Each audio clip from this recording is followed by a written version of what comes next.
एक दफ़ा का जिक्र है कि एक जंगल में एक शेर रहता था।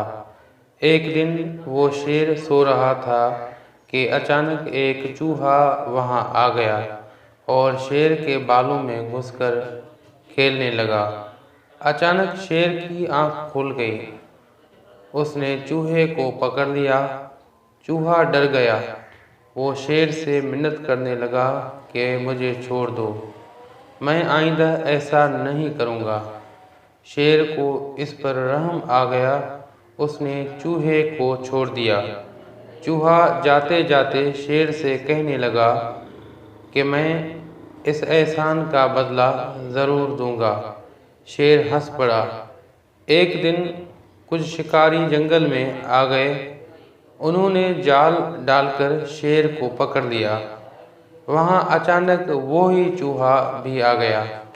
उसने अपने दांतों से जाल को काट दिया। इस तरह शेर आज़ाद हो गया। शेर ने चूहे का शुक्रिया अदा किया।